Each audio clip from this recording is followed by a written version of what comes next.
Hello పిల్లలు, ఈరోజు మీకు ఒక మంచి నీతి కథ చెప్పబోతున్నాను. ఈ కథ మన జీవితానికి ఎంతో అవసరమైన పాఠాలను నేర్పిస్తుంది. ఈ కథ పేరేమనగా భలే ఉపాయం. ఒక ఊళ్ళో సోమరాజు, రామరాజు అనే ఇద్దరు రైతులు ఉండేవారు. సోమరాజు పొలంలో దిగుడు బావి ఉండేది. ఆ నీటిని తన పొలానికి పెట్టుకొని చక్కగా పంటలు పండించుకునేవాడు. కానీ రామరాజు పొలంలో అలాంటి బావి ఏదీ లేదు.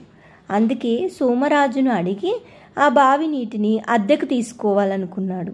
దాంతో అతని వద్దకు వెళ్ళి, మిత్రమా, నీ బావి నాకు 6 నెలలకు అద్దెకు కావాలి అని అడిగాడు.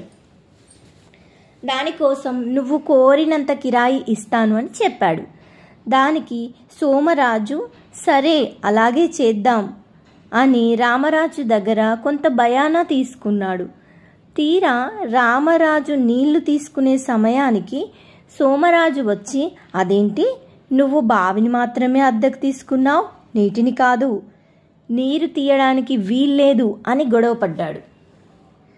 సోమరాజు ప్రవర్తనతో కంగుతిన్న రామరాజు గ్రామ పెద్ద దగ్గరకు వెళ్ళి తనకు న్యాయం చెప్పాల్సిందిగా కోరాడు. అంతా విన్నాక బాగా ఆలోచించిన ఆ గ్రామ పెద్ద సోమరాజును పిలిపించాడు. సోమరాజు, నువ్వు అన్నది బానే ఉంది. అతను అద్దెకు తీసుకున్నది బావినే కానీ నీళ్లను కాదు. అందుకే నీ నీటిని నువ్వే తీసేసుకో. నీరంతా ఖాళీ చేసి రామరాజుకి ఇస్తే మిగిలిన బావిని అతను వాడుకుంటాడు అని చెప్పాడు. అది విన్న సోమరాజుకు బుర్ర తిరిగిపోయింది. తప్పు తెలుసుకున్నాడు. దాంతో డబ్బు కోసం ఆశపడి అలా మెలిక పెట్టాను, దయచేసి నన్ను క్షమించండి. రామరాజు నా బావి నీటిని ఒప్పందం ప్రకారం వాడుకోవచ్చు అని చెప్పాడు.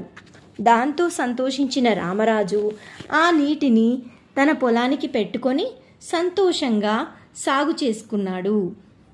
ఈ కథ మీకు నచ్చిందా పిల్లలు? ఇంకా ఇలాంటి కథలు వినాలంటే మా ఛానల్ని సబ్స్క్రైబ్ చేయండి. థ్యాంక్ యూ పిల్లలు.